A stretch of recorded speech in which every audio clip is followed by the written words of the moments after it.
Hi எல்லாருக்கும் வணக்கம். இந்த வீடியோ மருதாணி எப்படி செய்யணும்னு தான் போட்டிருக்கேன்.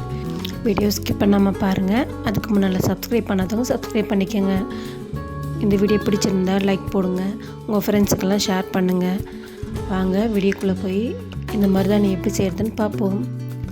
இந்த மருதாணி கையில் செஞ்சு வச்சோம்னா ஒரு வாரம் ஆனாலும் போகாதுங்க.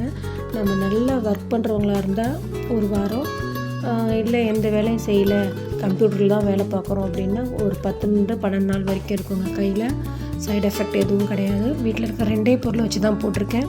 அது என்ன பொருள் தெரியுங்களா?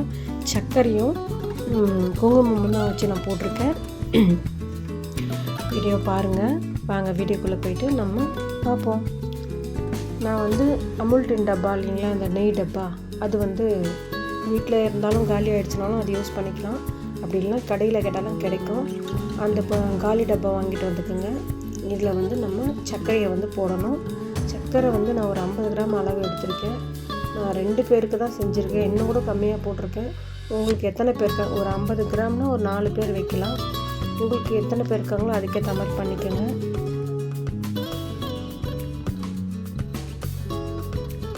நம்ம அந்த டப்பாக்குள்ளே அடங்குற மாதிரி குட்டி டம்ளராக எடுத்திருக்கேன். அதுக்குள்ளவே அடங்கிடணும். அது நம்ம இந்த சர்க்கரை எப்படி போடுறதுன்னு பார்ப்போம்.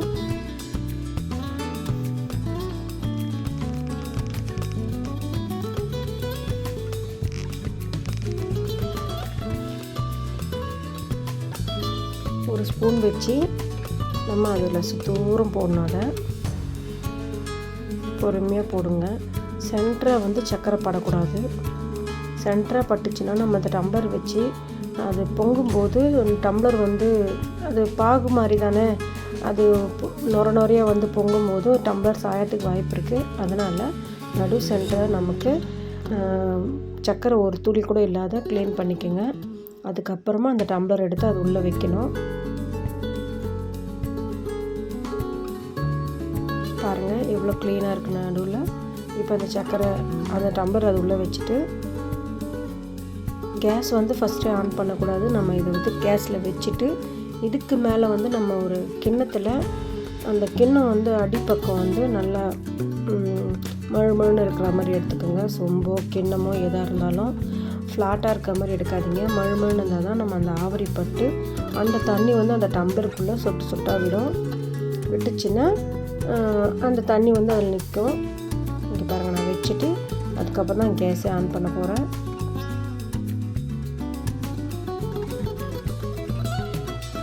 கிண்ணம் பார்த்துக்குங்க. இங்கே பாருங்கள், அடியில் நம்ம சட்டி மாதிரி மழுமழுன்னு இருக்கணும். இப்போ இதை அது மேலே வைக்கணும். அசையாமல் பொறுமையாக வைங்க. கரெக்டாக வச்சுக்கணும். அதுக்கப்புறம் நீங்கள் கேஸ் ஆன் பண்ணுங்கள். இப்போ கேஸ் ஆன் பண்ணிவிட்டு கொஞ்சம் ரொம்ப ஸ்லோவாக வைக்காதீங்க, ரொம்ப ஸ்பீடாக வைக்காமல் மீடியமான தீயிலே வச்சுக்கோங்க. இது நமக்கு கொஞ்சம் நேரம் கழித்து அப்படியே புகை வர ஆரம்பிக்கும். கிண்ணத்தை சுற்றி புகை வரும். ஒரு டைமில் எனக்கு ஒரே சைடில் புகை வந்துச்சு. அந்த காற்று போகாத அளவுக்கு நம்ம அதை க்ளீனாக அதில் உட்கார்ற மாதிரி கிண்ணம் பார்த்து வைக்கணும். நம்ம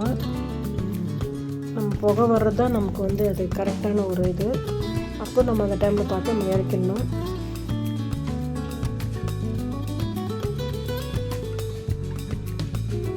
பாருங்கள், புகை வர ஆரம்பிச்சிருச்சு. தூரம் வர வேண்டியது ஒரு சைடு மட்டும்தான் வருது. பரவாயில்ல. இந்த மாதிரி புகை வரும்போது நம்ம ஆஃப் பண்ணிடணும்.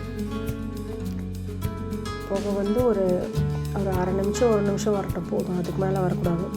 அது வந்தவொடனே நம்ம ஆஃப் பண்ணிடணும். இந்த வீடியோ நான் ஏற்கனவே வெல்லத்தில் செஞ்சு போட்டிருக்கேன். வேணும்னா அந்த வீடியோவும் பாருங்கள். இதே மாதிரி தான் பண்ணியிருப்பேன், ஆனால் வெல்லத்தில் செஞ்சுருப்பேன். அதனால் இதை எடுக்கும்போது உடனே அந்த கிண்ணத்தை எடுத்துட்டு அது உள்ளே இருக்கிற டம்ளரை ஃபஸ்ட்டே எடுத்துடணும். சூட்லேயே எடுத்தால் தான். அதுக்கப்புறம் எடுத்தால் வராது, அப்படியே பிடிச்சி ஜாம் ஆகிடும். அதை எடுத்து உடனே நம்ம ஒரு கிண்ணத்துக்கு அதை ஷிஃப்ட் பண்ணிடணும் அந்த தண்ணியை.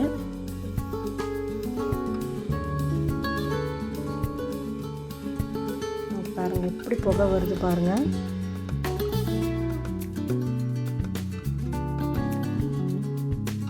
சூடாக தான் இருக்கும், ஆனால் நம்ம தான் பார்த்து எடுக்கணும். கொஞ்சம் அதுக்குள்ளே ஒரு தண்ணி இருக்குது பாருங்கள்.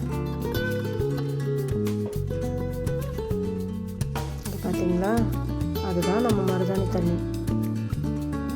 இப்போ இந்த தண்ணியை நம்ம ஒரு கிணத்துல உடனே ஷிஃப்ட் பண்ணிடலாம்.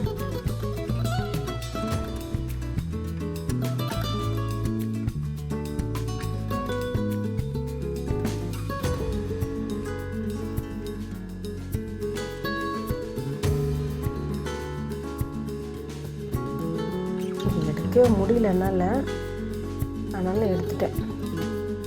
இதாங்க இந்த தண்ணியை தான் நமக்கு முக்கியமாக தேவை. இதுதான் நம்ம தேஞ்சி போகாத பார்த்துக்கணும். அதுக்கேற்ற மாதிரி நம்ம தீ வைக்கணும். இப்போ நம்ம இந்த டம்ளர் எடுத்து நம்ம உடனே ஊற வச்சிட்டோம்னா அந்த டம்ளர் அடுத்த டைம் நமக்கு யூஸ் ஆகும். இல்லை அதை ஊற வைக்கலை அப்படின்னா அது அப்படியே ஜாம் ஆகிடும். அது அந்த கலர் போகாது. நம்ம தேய்ச்சாலும் நம்ம எப்படி வாஷ் பண்ணாலுமே போகாது அது.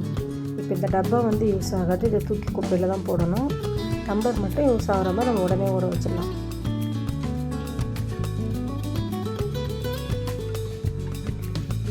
இப்போ நம்ம இந்த தண்ணியில் நம்ம நல்லா டார்க் ரெட் கலர் வாசப்படிக்கு வைப்போம் இல்லைங்களா சாமிக்கு, அந்த குங்குமம் யூஸ் பண்ணுங்கள். அதுதான் உங்களுக்கு நல்ல கலர் கொடுக்கும்.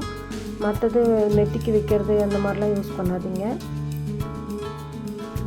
இந்த குங்குத்தை நம்ம கொஞ்சமாக போட்டு கலந்து பார்க்கணும். நிறைய போட்டுட்டிங்க அப்படின்னா அது திக்காகிடும். அப்புறம் வைக்கிறதுக்கு வாட்டப்படாது. கொஞ்சமாக போட்டு அதில் மிக்ஸ் பண்ணுங்கள். தண்ணியாகவே இருக்கணும் பார்க்குறதுக்கு.